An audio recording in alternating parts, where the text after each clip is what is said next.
Bonjour à tous, je suis ingénieur en aquaculture et responsable de la ferme piscicole nationale. Bon, là, c'est une petite vidéo présentant les stagiaires en train d'effectuer les feuilles de contrôle pour l'appui des paramètres zootechniques pour les expériences. Bon, là, vous pouvez les observer ici. Ce sont les adjoints. Après la première feuille de contrôle, là, ils sont en train de prendre les paramètres zootechniques. On a l'étudiante Mani Gloire, Soken et Ben Marcel Kellen. À ce côté de eux et ce côté. Bon, tous ont des expériences. Le but de leur expérience, c'est de développer la ferme piscicole par la qualité de leurs résultats. Les thèmes sont différents, mais ça parle tous de l'alimentation. Tous ces thèmes ont pour point focal l'alimentation.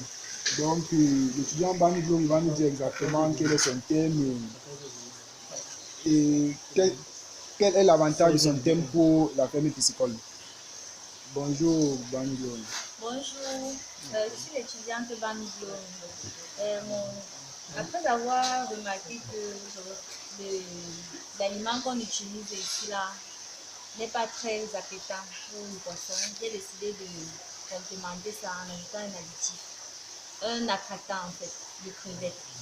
Donc, je vais mener mon expérience en duplicata. Je vais le faire avec 6 bassines où je vais comparer l'aliment local qu'on utilise ici, l'aliment local que je vais complémenter avec les crevettes et le stretching comme aliment de monde. D'accord, ok. Là, vous pouvez observer les agents après la première feuille de contrôle.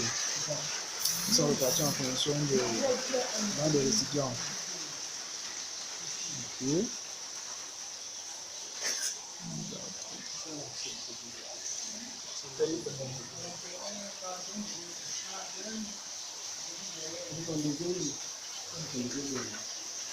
Ok, là nous continuons la petite vidéo avec les closeries. Nous vous présentons le nouveau dispositif d'incubation de la ferme piscicole. Et le responsable de l'alimentation cette semaine, c'est Guénan Gislain. Bon, là, il va nous dire exactement ce qui se passe et comment ça se déroule. Là, nous avons devant nous les labs issus de la reproduction faite le 17 de ce mois. Bon, actuellement, ils sont au 6e jour et nous sommes en train de leur nourrir avec de la ténia shell free, l'aliment vivant que vous pouvez observer là. Et actuellement, c'est le 3e jour qu'on leur donne cet aliment vivant là. Et dans la ferme nationale, ils ont l'habitude de donner l'aliment vivant pendant 3 jours, pendant 6 jours, et passer à un aliment de transition. D'accord. Donc, le but de l'aliment de transition, c'est d'éviter un sevrage brusque. Parce qu'il est à noter qu'après avoir utilisé la ténia et en donnant l'aliment sec, le taux de mortalité est légèrement un peu plus élevé. Et pour éviter ce taux de mortalité élevé, on passe par un sevrage progressif. Donc là, vous pouvez observer les bacs d'incubation. Ici, là, les larves vont durer 14 jours avant d'être transférées dans les bacs en bâche. Ils vont séjourner 21 jours.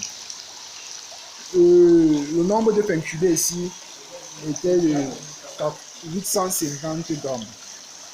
Avec un taux d'éclosion de 70%, vous pouvez apprécier la quantité de larves obtenues, sachant que 1 gramme d'ovocytes possède en moyenne, 1 gramme d'œuf possède en moyenne 500 ovocytes.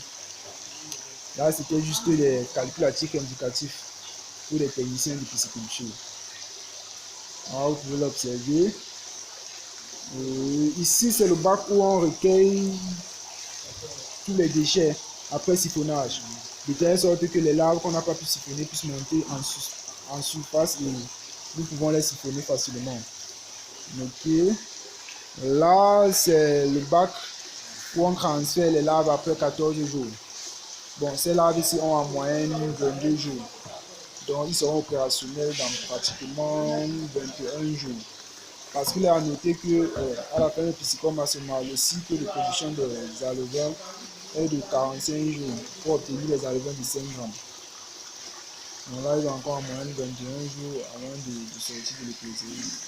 Il est à noter que nous fonctionnons essentiellement en circuit ouvert. Ok.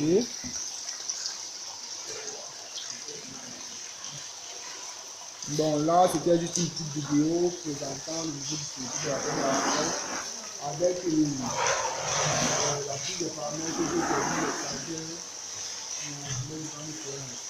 On va le faire assez bientôt.